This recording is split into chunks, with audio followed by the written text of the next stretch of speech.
গর্তের মধ্যে আগুন জ্বলতেছে। আমি লক্ষ্য করে দেখি আগুনের ভিতরে যুবক এবং যুবতী, পুরুষ এবং মহিলা, উলঙ্গ অবস্থায়, শরীরে কোনো কাপড় নাই। এই গর্তের ভিতরে এই পুরুষ এবং মহিলা উলঙ্গ অবস্থায় জ্বলতেছে। গন্ধি বাতাসে তেমনি ময়লা আবর্জনা ধুলাবালিগুলো ঘুরতে থাকে, এভাবে তারা ঘুরতেছে, আগুনে পড়তেছে। আমি প্রশ্ন করলাম, জিবরিল, এদের এই অবস্থায় কেন? জিবরাইল বলল, ইয়া রাসূলুল্লাহ, ইয়া হাবিবাল্লাহ, সামনে অগ্রসর হন। আমি আবার সামনে অগ্রসর হলাম। সামনে যে দেখি একদল মহিলা তাদের লজ্জা স্থান এবং তাদের বুকের স্থানে লোহার বর্ষি নামক একটা বস্তু দিয়ে তাদের লজ্জা স্থানের ভিতরে ঢোকানো এবং তাদের বুকের স্থানের ভিতরে এই বর্ষি নামক একটা দিনের ঢুকিয়ে তাদেরকে ঝুলন্ত অবস্থায় রাখা হয়েছে। প্রশ্ন করলাম, জিবরাইল, এদের এই অবস্থা কেন? জিবরাইল বলছে, ইয়া রাসূলুল্লাহ, ইয়া হাবিবাল্লাহ, সামনে অগ্রসর হন। বিসমিল্লাহির রহমানির রহিম। এইচএ মাসুম বিল্লাহ নোমান। সুবহানাল্লাযী আসরা বি'আবদিহি লাইলাম মিনাল মাসজিদিল হারাম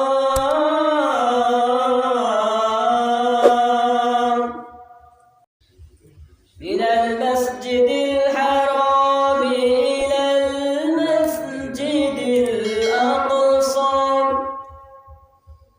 الذي باركنا حوله لنريه من آياتنا إنه هو السميع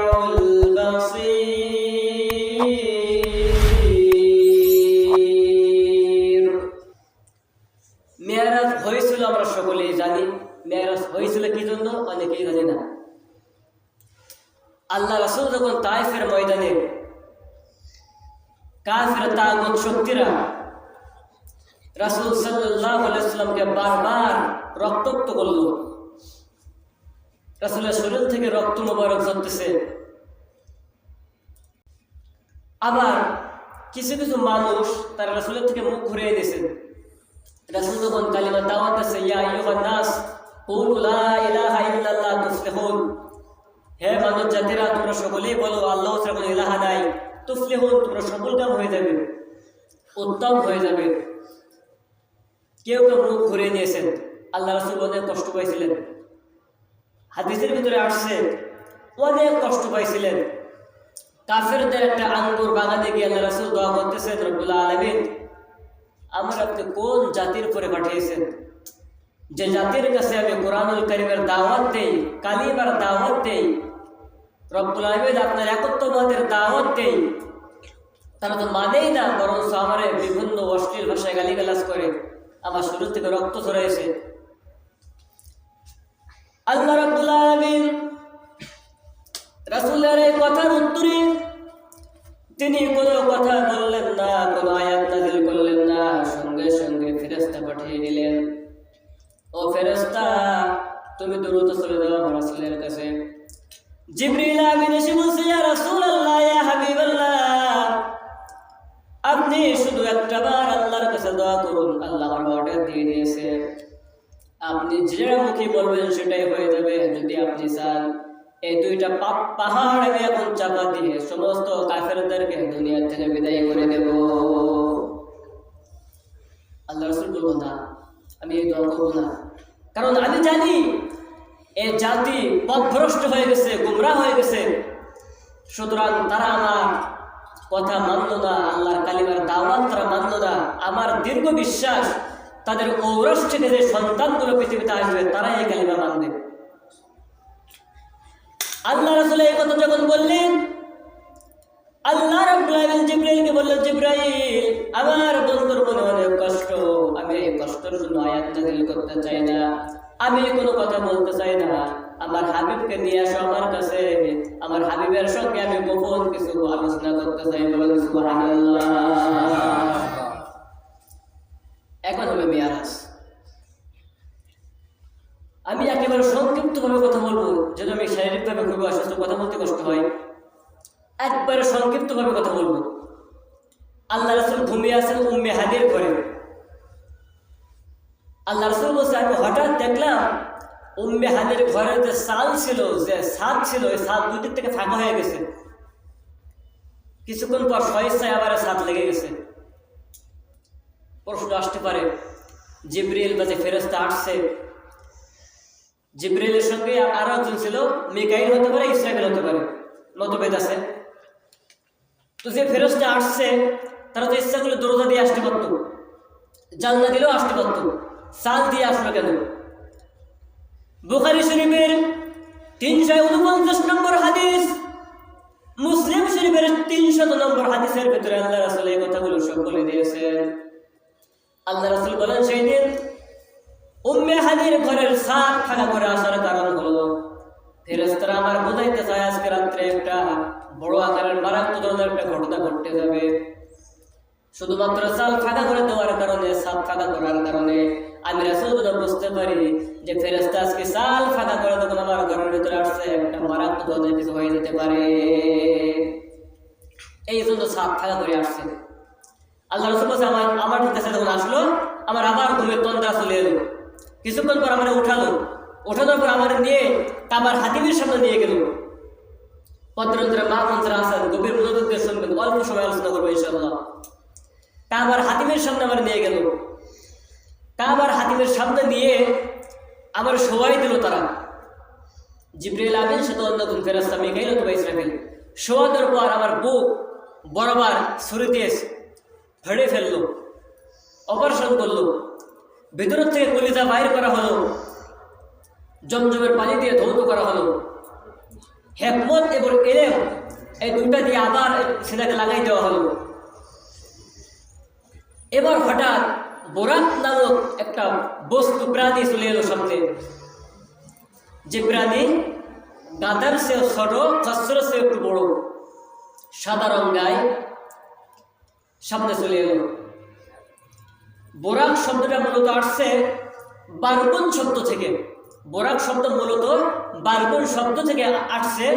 বারগুন শব্দের অর্থ হচ্ছে বিদ্যুৎ, অর্থাৎ আপনার বিদ্যুৎ অফিস থেকে যদি মেন সুইচ বন্ধ করা হয় সেকেন্ডের আগে ওই অফিস থেকে যতগুলো বিদ্যুৎ সাপ্লাই হয় সব জায়গায় বিদ্যুৎ বন্ধ হয়ে যাবে সেকেন্ডের মুহূর্তে। তা বারগুন এই জন্য বোরাককে বলা হয় যে বোরাক চোখের পলকে একটা মানুষের দৃষ্টি যতদূর পর্যন্ত যায় এক লাভ দিয়ে তার ওভারটেক করে চলে যেতে পারে, এই জন্য যাকে বলা হয় বারগুন। বারগুন থেকে শব্দ দিয়ে আসতে হচ্ছে বোরাক। আল্লাহ রাসূল বলেন এই বোরাকের পিঠে আমাকে যখন উঠানো হলো আমার সামনে বসেছিল জিবরিল আমিন, আমার পেছনে বসেছিল অন্য ফেরেশতা মিকাইল অথবা ইসরাফিল, মধ্যখানে আমি বসা।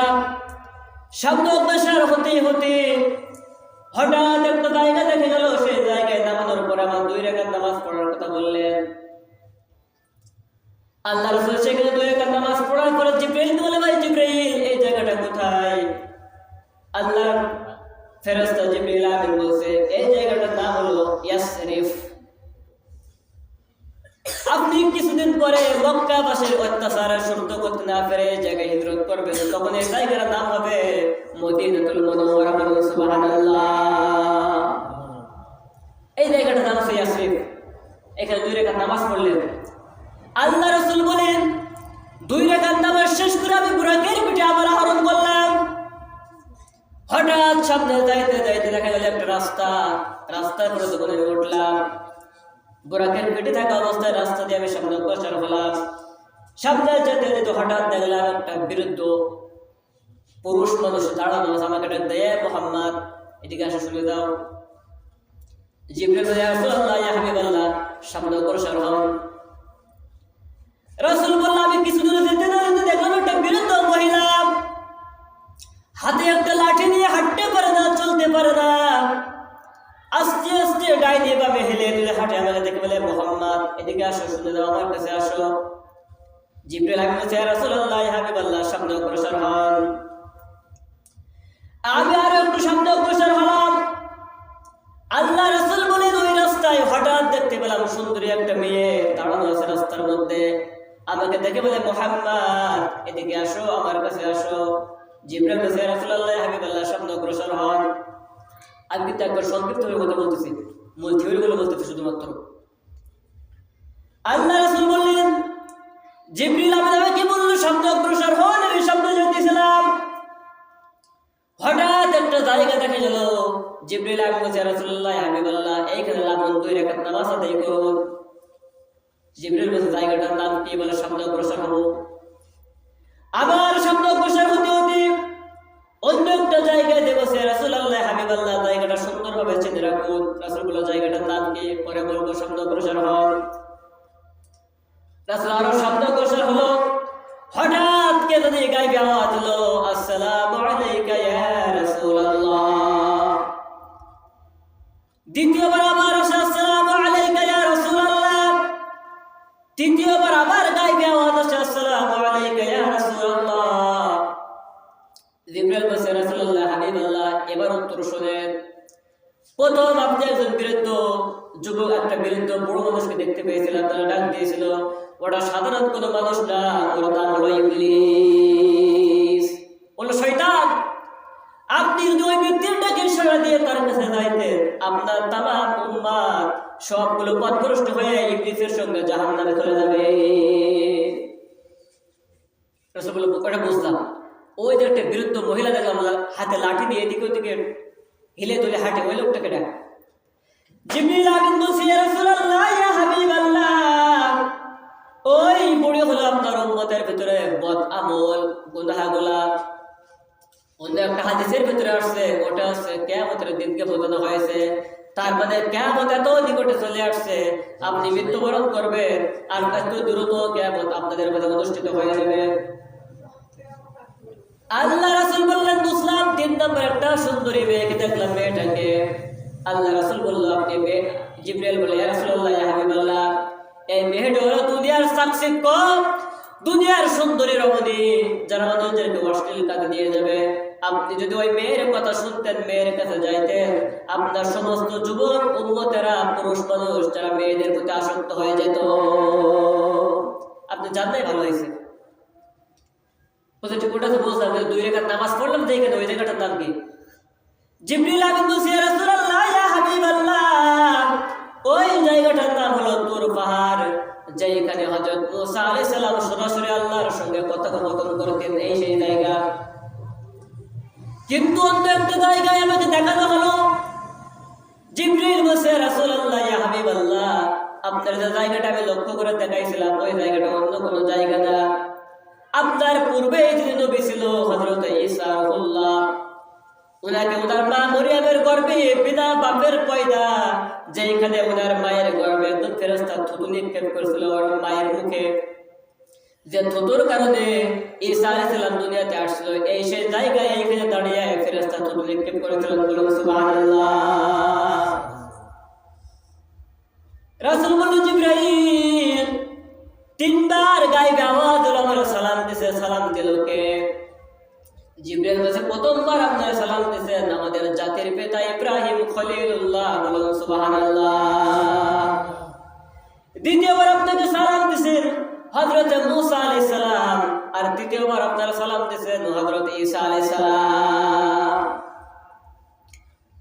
এখন ওই কথা চলে গেলেন সুবহানাল্লাযী ইয়াসরা বিআবদিহি লাইলাম মিনাল মাসজিদিল হারাম ইলাল মাসজিদিল আকসা। এখন এই যে ফিলিস্তিনি মসজিদে আকসায় চলে গেলেন। আমি কিন্তু একবার সংক্ষিপ্ত কথা বলতে চাই, বিস্তারিত কথা বলতে পারবো না। এখানে যাওয়ার পর আল্লাহ রাসূল বলছেন আমি লক্ষ্য করে দেখি একটা জায়গায় ইটির মতো কিন্তু একটা ছিদ্র আছে, মনে হয় এখানে কিছু বেঁধে রাখা যাবে। পুনরায় ওদের ভিতরে আসছে একটা খুঁটির মতো পথা আছে, ওখানে বোরাক বেঁধে রাখার জন্য এখানে বেঁধে রাখা হলো। আল্লাহ রাসূল বলছেন আমি লক্ষ্য করে দেখি বাইতুল মুকাদ্দাস ভিতরে অনেক মুসল্লিরা ভরা। জিবরিল আমাকে বলছে রাসূলুল্লাহ সামনে চলুন। রাসূল বলছে আমি সামনে গিয়ে দেখি ইমামের জায়গাটা বাকি আছে, আর ইমামের সোজা পিছনে একজন দাঁড়ানোর মতো জায়গা আছে, সব ভরা। জিবরিল আমিন রাসূলের কানের কাছে মুখ দিয়ে বলে রাসূলুল্লাহ ইয়া হাবিবাল্লাহ চিন্তার কোনো কারণ নাই, হতাশ হবেন না, কারণ আজকের এই নামাজে ইমামতের দায়িত্ব আপনার, বলুন সুবহানাল্লাহ। ওই যে ফাঁকা জায়গায় জিবরিল দাঁড়িয়ে গেছেন, সামনে আল্লাহ রাসূল দাঁড়িয়ে গেছেন, 2 রাকাত নফল নামাজ পড়লেন। নামাজ শেষ করার পর জিবরিল আমিন ওদের কাঁধে কাঁধে এসে বলছে, আপনি নামাজ পড়েছেন, কাদের আপনাকে জানেন? তো বলেছেন না। জিবরিল আমিন বলছে, রাসূলুল্লাহ ইয়া হাবিবাল্লাহ, আপনি নামাজ পড়েছেন 1 লক্ষ মতান্তরে 2 লক্ষ 24,000 পয়গম্বর, সমস্ত পয়গম্বর আপনার পিছনে ইক্তেদাই করছে। শুধু এইখানে শেষ না, দরজা দিয়ে বাইরে তাকিয়ে দেখুন, হাজার হাজার নয় কোটি কোটি ফেরেশতারা আপনার এই নামাজের জন্য নামাজে হাজির হয়েছে, বলুন সুবহানাল্লাহ। রাসূল বলছে, আমি নামাজ শেষ করার পর হঠাৎ তাকিয়ে দেখে মসজিদের কোণে তাবলীগ জামাতের মতো একটা মিটিং বসছে। জিবরিল বলছে, রাসূলুল্লাহ চলো তো মিটিংয়ে বসতে হবে। রাসূল বলছে, আমি মিটিংয়ে যেয়ে দেখি ওটা তো সংবর্ধনার অনুষ্ঠান, রাসূলকে সংবর্ধনা দেওয়া হচ্ছে। এই অনুষ্ঠান পরিচালনা করতেছেন আমাদের জাতির পিতা ইব্রাহিম খলিলুল্লাহ। প্রধান অতিথি হিসেবে বক্তব্য দিলেন আমাদের আদি পিতা হযরত আদম আলাইহিস সালাম। উনি বলতেছেন, আমি শুকরিয়া আদায় করছি সেই মহান মুনিবের, যে রব্বুল আলামিন আমার সুযোগ্য সন্তান আখিরে জামানার নবী মুহাম্মদুর রাসূলুল্লাহ সাল্লাল্লাহু আলাইহি ওয়াসাল্লামকে আমাদের মাঝে আনলেন এবং মেরাজ ঘটাবেন। সেই নবীর জন্য আমি আল্লাহর কাছে শুকরিয়া আদায় করছি, আমার গর্বিত সন্তান। এইভাবে একে একে সমস্ত নবীরা সংবর্ধনা দিলেন, বক্তব্য দিলেন। সর্বশেষ সভাপতির বক্তব্য দিলেন আপনার আমার নবী মুহাম্মদুর রাসূলুল্লাহ সাল্লাল্লাহু আলাইহি ওয়াসাল্লাম। অনুষ্ঠান শেষ, এখন কোরআনের ভিতরে উঠলেন, উর্দু কখনো চলবেন। এখন কথা হলো যে আল্লাহ তেলাওয়াত কিন্তু আয়াতের ভিতরে বলতেছেন, সুবহানাল্লাযী আসরা বিআবদিহি লাইলাম মিনাল মাসজিদিল হারাম, রাতের এক অংশে আমি আমার হাবিবকে মিরাজ করেছি। কিন্তু আল্লাহ রাসূল হাদিসের ভিতরে বলছে, 27 বছর মিরাজ করছি। তাহলে মিথ্যা কার কথা? আল্লাহ বলছে রাতের এক অংশ, পুরো রাত না, রাতের এক অংশ। লাইলাম মিনাল মাসজিদিল হারাম, রাতের এক অংশ আমি মাসজিদুল হারাম থেকে আসা, সেখান থেকে উর্দু ভবনে। আর আল্লাহ রাসূল বলছে আমি 27 বছর মিরাজ করছি। বিষয়টা ক্লিয়ার করি। মনে করুন আমাদের মানিকগঞ্জে কোনো একটা মন্ত্রী আসবে, ডক্টর ইউনূসের কথাই বলি, ডক্টর ইউনূস আসবে আমাদের মানিকগঞ্জে। এখন সকালবেলা থেকে মনে করুন কালকে সকালে দুপুরে আসবে, সকাল থেকে কিন্তু সমস্ত গাড়িগুলো বন্ধ করে দেবে, পুলিশ প্রশাসন যারা আছে গাড়িগুলো সব বন্ধ, ব্রেক পুরো থাকতে হবে, এই গাড়ি আর চলতে পারবে না। কেন? যতক্ষণ পর্যন্ত প্রধান উপদেষ্টা ডক্টর ইউনূস তার অনুষ্ঠান শেষ না করে যাবে, ততক্ষণ পর্যন্ত সমস্ত গাড়ি ব্রেক থাকবে। শুধুমাত্র গাড়ি চলবে ডক্টর ইউনূসের সঙ্গে যারা আছে তাদের গাড়ি। এটা হলো আমাদের একটা বাস্তবিক দৃষ্টান্ত।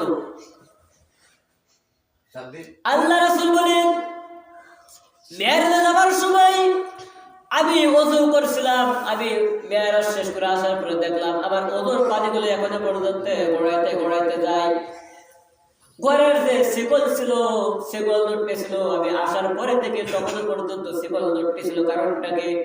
কারণটা পরিষ্কার।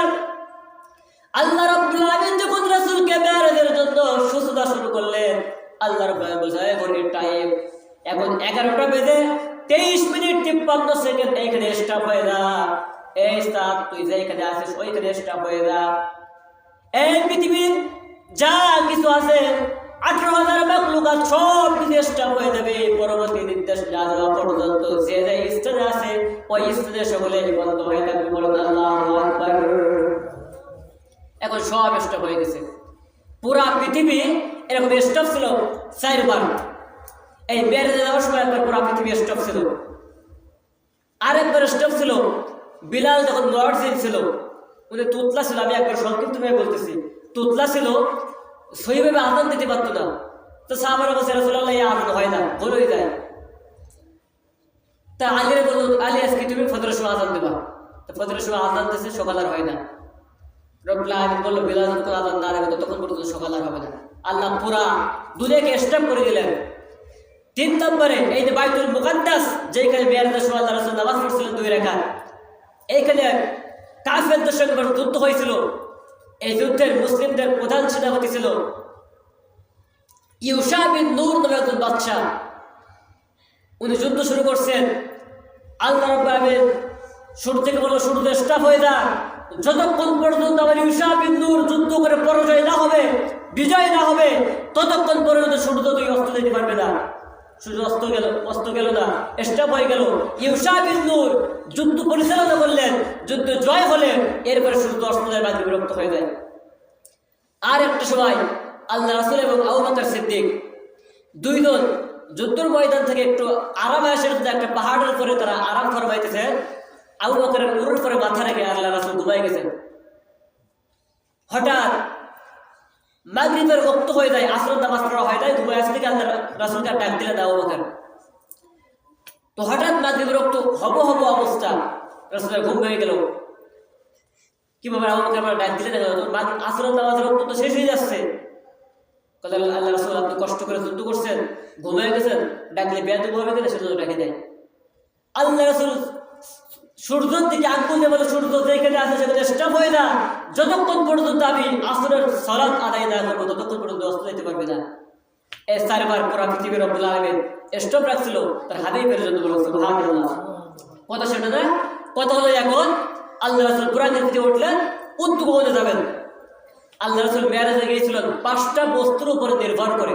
1 নম্বরে বুরাক, 2 নম্বরে জিনা নামক একটা বস্তু ছিল যেটাকে বলা হয় লিফট। বুরাক সহ লিফটের উপরে ওঠানো হয়েছিল, তখন উদ্যোগে উঠছিল।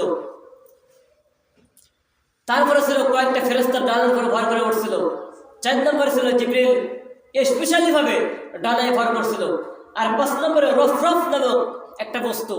সর্বশেষ এই বস্তুর পিঠে বহন করে আল্লাহ রাসূল মেরাজে উঠছিলেন। আল্লাহ রাসূল বাইতুল মাকদাস থেকে কখনো উঠবেন 500 বছরের রাস্তা। যাইতে যেতে হঠাৎ দেখতে পেল, আল্লাহ রাসূল বলছে, আমি হঠাৎ দেখতে পেলাম যে এক প্রকার মানুষ শুয়ে আছে। যাওয়ার সময় কিন্তু আসমানে ওঠে নাই। আমি দেখতে পেলাম এক প্রকার মানুষ শুয়ে আছে, আর এক প্রকারের মানুষ বড় বড় পাথর দিয়ে ওদের মাথায় নিক্ষেপ করে। মাথায় নিক্ষেপ করার সঙ্গে সঙ্গে মাথাগুলো শূন্য বিশূন্য হয়ে যায়। মুহূর্তের মধ্যে আবার ভালো হয়ে যায়, আবার পাথর মারে, আবার মাথা ফেটে যায়, আবার পাথর মারে।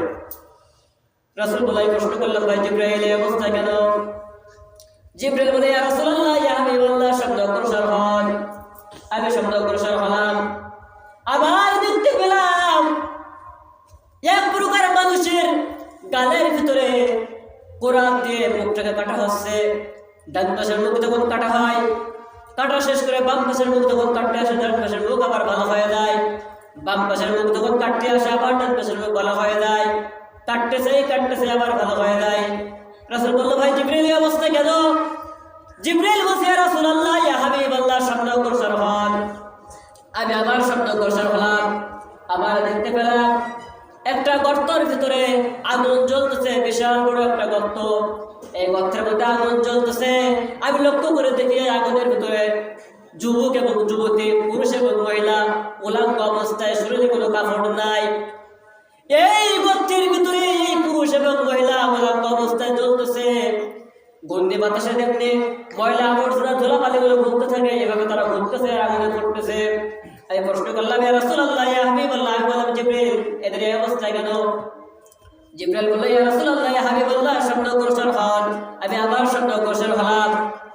সামনে যে দেখি একদল মহিলা তাদের লজ্জা স্থান এবং তাদের বুকের স্থানে লোহার বর্ষি নামক একটা বস্তু দিয়ে তাদের লজ্জা স্থানের ভিতরে ঢোকানো, এবং তাদের বুকের স্থানের ভিতরে এই বর্ষি নামক একটা দিনে ঢুকে তাদেরকে ঝুলন্ত অবস্থা রাখা হয়েছে। প্রশ্ন করলাম, জিবরাইল এদের এই অবস্থা কেন? জিবরাইল বলছে, ইয়া রাসূলুল্লাহ, ইয়া হাবিবাল্লাহ, শব্দ অগ্রসর হন। আমি আবার শব্দ অগ্রসর হলাম। সামনে যে দেখি একটা মানুষ একটা বস্তার ভিতরে কাঠ ঢুকাইতেছে। একটা বস্তার ভিতরে কাঠ ঢুকাইতেছে, কিছুক্ষণ পর বস্তা খালি হয়ে যায়, আবার ঢুকাইতেছে, আবার বস্তা খালি হয়ে যায়। আমি বললাম, এই অবস্থা কেন? জিবরাইল বলছে, শব্দ অগ্রসর হন। আমি আবার শব্দ অগ্রসর হলাম। হঠাৎ আমি দেখতে পেলাম বিশাল একটা সমুদ্র, কিন্তু সমুদ্রে কোনো পানি নাই, আছে শুধু রক্ত আর পুষ। ক্ষত স্থান থেকে পুষ বাইর হয়, এই পুষ। রাসূল বলে আমি লক্ষ্য করে দেখি এই রক্ত এবং পুষ নামক সমুদ্রের ভিতরে এক প্রকার মানুষ সাঁতার কাটতেছে। যখন সাঁতার কাটতে কাটতে কিনারে চলে আসে, কিনার থেকে একজন মানুষ আবার তাদের মাথায় পাথর মারে। এই পাথর মারার পর আবার তারা এই নদীর মধ্যেখানে চলে যায়, আবার সাঁতার কাটতে কাটতে কিনারা চলে আসে, আবার পাথর মারা আবার মধ্যেখানে যায়। আমি বললাম জিবরিল এই অবস্থায় কেন? বলে ইয়া রাসূলুল্লাহ, ইয়া হাবিবাল্লাহ, এখন শুরু থেকে একটা একটা করে উত্তর দিয়ে মনোযোগ দিয়ে শুনুন। পদ্মার অন্তরের মা বোনেরা গভীর মনোযোগ দিয়ে শুনতে হবে। প্রথম নম্বর বলতে আমি দেখলাম এক শ্রেণীর মানুষ শুয়ে আছে, তাদের মাথার উপরে পাথর আঘাত করতে মাথা শূন্য বেশূন্য হয়ে যায়। এরা হলো বেনামাজি। আজান হয়ে যায় তবুও তারা ঘুমায় থাকে, দুনিয়াবি কাজের ভিতরে লিপ্ত থাকে। মাঠে কাজ করে, চোখে কাজ করে, আজান হয়ে যায়, আল্লাহর আকবার বলে ধরে দেওয়া হয়, তাদের অন্তঃকরণের ভিতরে রক্তক্ষরণ হয় না, আল্লাহর ভয় আসে না।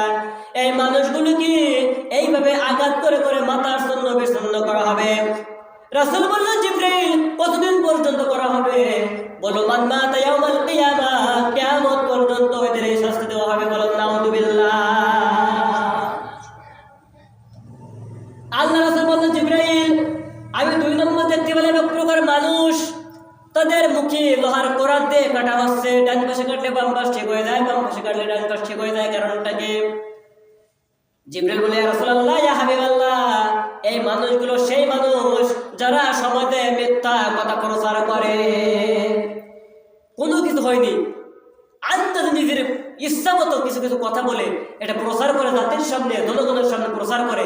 এই মিথ্যা কথা বলার কারণে আজকে এদের এই অবস্থা। কতদিন পর্যন্ত? কিয়ামত পর্যন্ত।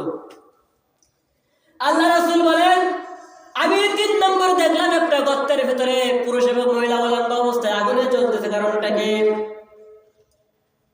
জিবরাইল বলছে ইয়া রাসূলুল্লাহ, ইয়া হাবিবাল্লাহ, এই মেয়ে এবং পুরুষ হচ্ছে তারা যারা ফরজ পর্দা জানার পরও পর্দা করে না, উলঙ্গ হয়ে রাস্তাঘাটে চলে।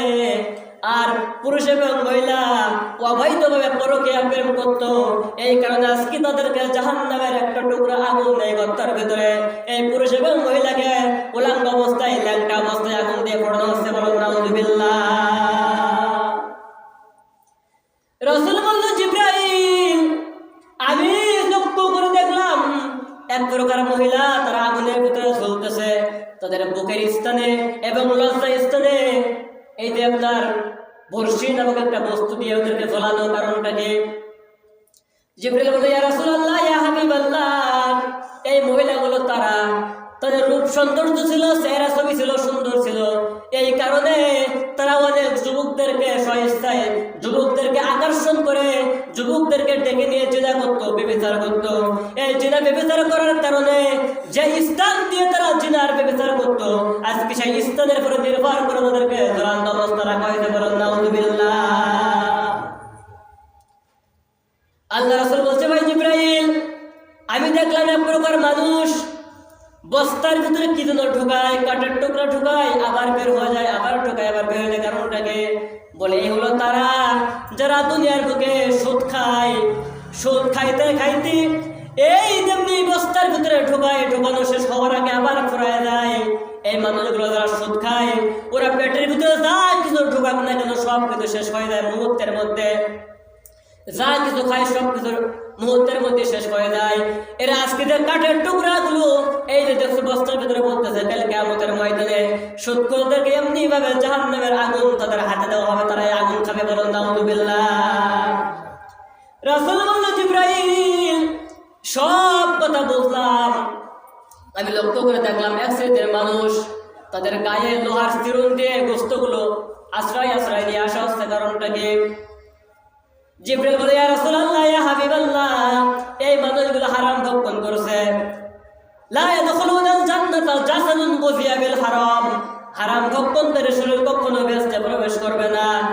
এই মানুষগুলো হারাম ভক্ষণ করার কারণে তাদের শরীরে হারাম খাওয়ার কারণে যে রক্ত গোস্ত হয়েছে, এই গোস্তগুলো এই চিরুনি দিয়ে তাদের শরীর থেকে গোস্তগুলো নিয়ে আসা হচ্ছে। বলেন নাউযুবিল্লাহ। বললাম কথা বুঝলাম।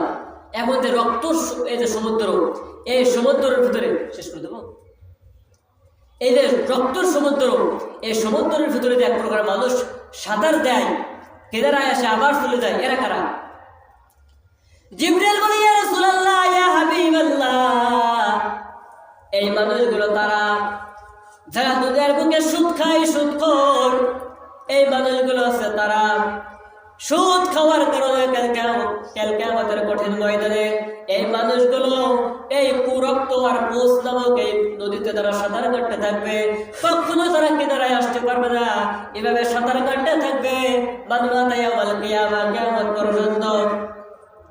অনেক লম্বা ইতিহাস। প্রথম আসমানে চলে গেল, সালাম দিলেন, ফেরেশতার কাছ থেকে অনুমতি দিলেন, আসমানের উপরে উঠলেন। আসমানের উপরে ওঠার পরে দেখলো প্রথম আসমানে আদম আলাইহিস সালাম, তার সঙ্গে সাক্ষাৎ হলো। সেখান থেকে চলে গেলেন দ্বিতীয় আসমানে। দ্বিতীয় আসমানে থেকে হযরত ঈসা আলাইহিস সালাম, হযরত ইয়াহইয়া আলাইহিস সালাম সাক্ষাৎ হলো, দোয়া করলেন রাসূলের জন্য। চলে গেলেন তৃতীয় আসমানে। তৃতীয় আসমানে যে দেখি হযরত ইউসুফ আলাইহিস সালাম সেখানে আছে, তার সঙ্গে সাক্ষাৎ হলো। চতুর্থ আসমানে যে দেখি হযরত ইদ্রিস আলাইহিস সালাম সেখানে আছে, তার সঙ্গে সাক্ষাৎ হলো। গেল পঞ্চম আসমানে। পঞ্চম আসমানে যে দেখি হযরত হারুন আলাইহিস সালাম সেখানে, তার সঙ্গে সাক্ষাৎ হলো। গেল ষষ্ঠ আসমানে। ষষ্ঠ আসমানে হযরত মুসা আলাইহিস সালামের সঙ্গে তার সাক্ষাৎ হলো। গেল সপ্তম আসমানে। সপ্তম আসমানে যে দেখে হযরত জাতির পিতা ইব্রাহিম খলিলুল্লাহ, তার সঙ্গে সাক্ষাৎ হলো। সুবহানাল্লাহ। অনেক লম্বা ঘটনা। প্রত্যেকটা আসমানের মধ্যবর্তী 500 বছরের রাস্তা আছে, আবার প্রত্যেকটা আসমান পুরো 500 বছরের রাস্তা। আমি সব কথা বলতে পারছি, আমি শেষ করে দেব। এখন আদম আলাইহিস সালাম ষষ্ঠ আসমানে ওঠার পর উনি লক্ষ্য করে দেখে ওখানে একটা ঘর, এই ঘরে হিলাম দিয়ে বসা হযরত ইব্রাহিম আলাইহিস সালাম। জিবরাইল বলছে, ভাই জিবরাইল, এই ঘরটা কি? একবারে কাবা ঘরের সোজাসুজি বরাবর উপরে। জিবরাইল বলছে, এর নাম আছে বাইতুল মামুর। সুবহানাল্লাহ। এই ঘরটার নাম বাইতুল মামুর। এই ঘরের ভিতরে প্রত্যেকটা দিন 70,000 ফেরেশতা তওয়াফ করে। তো যে ফেরেশতা একবার তওয়াফ করে চলে যায়, কিয়ামতের আগে ওই ফেরেশতা আসার আশা পাবে না। আল্লাহ রাসূল বলে, আমি সামনে হাঁটতেছি, হঠাৎ আমার পায়ের পিছে একটা আওয়াজ শুনতে পাই। আমি লক্ষ্য করে জিবরাইলকে বলি, কার পায়ের আওয়াজ? জিবরাইল বলে, হযরত বিলালের পায়ের আওয়াজ। মেরাজ থেকে আসার পরে আল্লাহ রাসূল বিলালকে বলল, বিলাল, আমি ওই যে 7 আসমানের উপরে বাইতুল মামুর পাশে তোমার পায়ের আওয়াজ শুনতে পেলাম, কি আমল করো? বিলাল বলে, ইয়া রাসূলুল্লাহ, ইয়া হাবিবাল্লাহ, আমি তেমন কোনো অতিরিক্ত আমল করি না, আপনার সঙ্গে আমল করি। একটা মাত্র আমল আমার বেশি আছে, সেই আমলটা হলো আমার যখন ওযু নষ্ট হয়ে যায় সঙ্গে সঙ্গে ওযু করি, আর ওযু করার পর তাহিয়াতুল ওযু নামক 2 রাকাত নফল নামাজ পড়ে আসছি। বেশি আমার কোনো আমল নাই। বলুন সুবহানাল্লাহ। আল্লাহ রাসূল বলেন, বিলাল, তোমার এই ওযু নষ্ট হওয়ার সঙ্গে সঙ্গে ওযু করার কারণে আর ওযু করে 2 রাকাত তাহিয়াতুল ওযু নামাজ আদায় করার কারণে তোমার ইজ্জত সম্মান আল্লাহ এত বেশি করে দিয়েছে যে আমি 7 আসমানের উপরে বাইতুল মামুর পাশে তোমার হাঁটতে দেখেছি। বলুন সুবহানাল্লাহ। অনেক লম্বা ঘটনা। সর্বশেষ সব নবীরা রাসূলের জন্য দোয়া করলেন। আল্লাহ রাসূল ওখান থেকে চলে গেলেন। অনেক লম্বা ঘটনা। সিদরাতুল মুনতাহা, আরশে আজিম। আমরা আলোচনা শুনবো আপনাদের বিষয়ে, ওদের কাছ থেকে সবগুলো আমরা আলোচনা বিস্তারিত শুনবো। আমি একবারে শেষ করে দেবো। এখন এখানে দেওয়ার পরে যে সিদরাতুল মুনতাহা, হাদিসের ভিতরে আসছে একটা বড়ই গাছের মতো। এর পাতা, এর গাছের পাতা হচ্ছে আপনার হাতির কানের মতো, ফলটা ড্রামের মতো। অনেক লম্বা ঘটনা। এই গাছের পাতায় প্রত্যেকটা মানুষের নাম লেখা আছে। পরবর্তী সময় কোনো দিন আলোচনা করবো। তো আল্লাহ এবং রাসূলের সাক্ষাৎ হয়ে গেল। আল্লাহ বলছে, বন্ধু, আমার জন্য হাদিয়া নিয়ে আসতো কি? এক বন্ধু বাসায় গেলে তো হাদিয়া দিয়ে দেয়। কি হাদিয়া নিয়ে আসতো? আল্লাহ রাসূল, আত-তাহিয়াতু লিল্লাহি ওয়া সালাওয়াতু ওয়া তাইয়্যিবাত। আল্লাহ খুশি হয়ে গেলেন। আল্লাহ নিজে বলছে, আসসালামু আলাইকা আইয়ুহান নাবিয়্যু ওয়া রাহমাতুল্লাহি ওয়া বারাকাতুহু। রাসূল উল্টে বলছে, আসসালামু আলাইনা ওয়া আলা ইবাদিল্লাহিস সালিহিন, আশহাদু আল্লা ইলাহা ইল্লাল্লাহ ওয়া আশহাদু আন্না মুহাম্মাদান আবদুহু ওয়া রাসূলুহু। অনেক লম্বা ঘটনা। 50 ওয়াক্ত নামাজ দিলেন উম্মতের জন্য। ফিরে চলে এলেন মুসা আলাইহিস সালামের কাছে।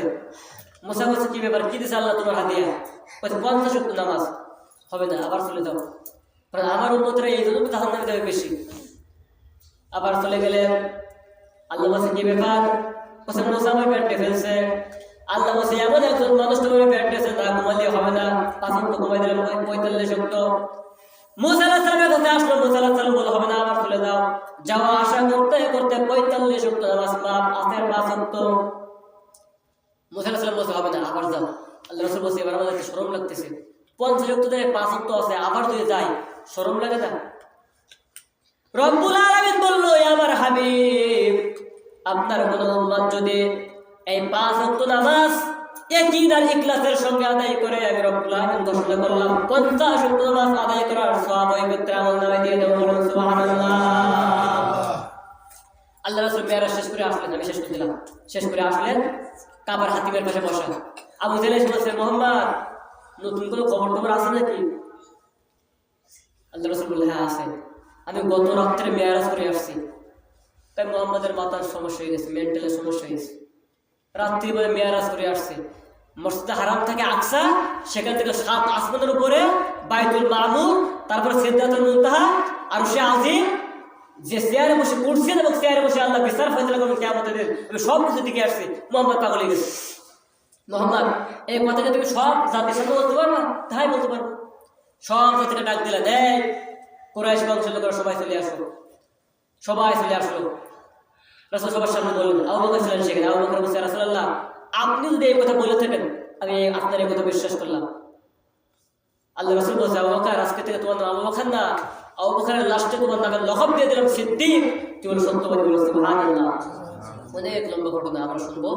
আমি অসুস্থর মধ্যে দিয়ে আমি শুধুমাত্র মূল থিওরিগুলো বলার চেষ্টা করছিলাম। অল্প সময়ের ভিতরে যেগুলো আমরা শুনলাম, আমাদের সকলকে সঠিকভাবে বোঝার আমল করার তৌফিক দান করুক। আমরা সকলে বলছি আল্লাহুম্মা আমিন। ওয়া আখিরু দাওয়ানা আলহামদুলিল্লাহি রাব্বিল আলামিন। আসসালামু আলাইকুম ওয়া রাহমাতুল্লাহ।